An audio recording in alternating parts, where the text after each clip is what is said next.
তাহলে শিক্ষা সেই ক্ষেত্রেও প্রশ্নে একই আপনি অবস্থা। আপনি ডক্টর ইউনূসের কথা কি বলবেন? উনি যখন বিশ্ব নেতাদের সামনে যখন পরিচয় করে দেয় মাহফুজকে যে ও হচ্ছে মাস্টার মাইন্ড এবং ও এই পরিকল্পনা অনেক আগে থেকেই চলেছিল। ওর আন্দোলন গোছানো ছিল। তো সেই প্রশ্নে আপনি কি বলবেন? সেই প্রশ্নেই তো আমি বলব যে এ থেকে বুঝা যায় যে ডক্টর ইউনূস যত জ্ঞানী হোক, বুদ্ধিমান হোক, তিনি একটা কনস্পিরেসির মাস্টারমাইন্ড জড়িত ছিলেন।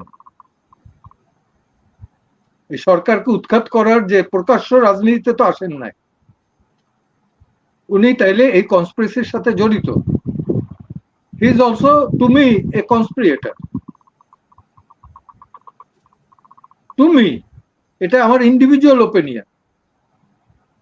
উনি অনেক জ্ঞানী, বুদ্ধিমান, উনি পণ্ডিত মানুষ, শ্রদ্ধা, আমার থেকে বয়সে অনেক বড়, শিক্ষক মানুষ, সেই দিক থেকে আমি শ্রদ্ধা করি, কিন্তু রাজনীতিবিদ হিসেবে বিন্দু মাত্র তার প্রতি শ্রদ্ধাবোধ নাই, বিন্দু মাত্র নাই। ওই কথা শোনার পর, যেটা প্রি প্ল্যান, আগে থেকেই 4 বছর আগে থেকেই প্ল্যান করা হয়েছিল এবং সেই মাফিক হচ্ছে, হঠাৎ কিছু হয় নাই।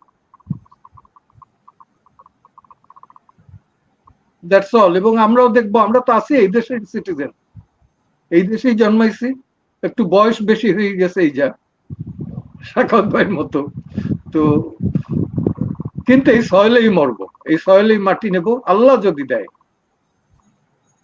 আল্লাহ কোথায় মৌত দেবে এটা তো বলতে পারি না, মৌত যদি দেয় তাহলে এই মাটিতেই দিক, এই মাটিতেই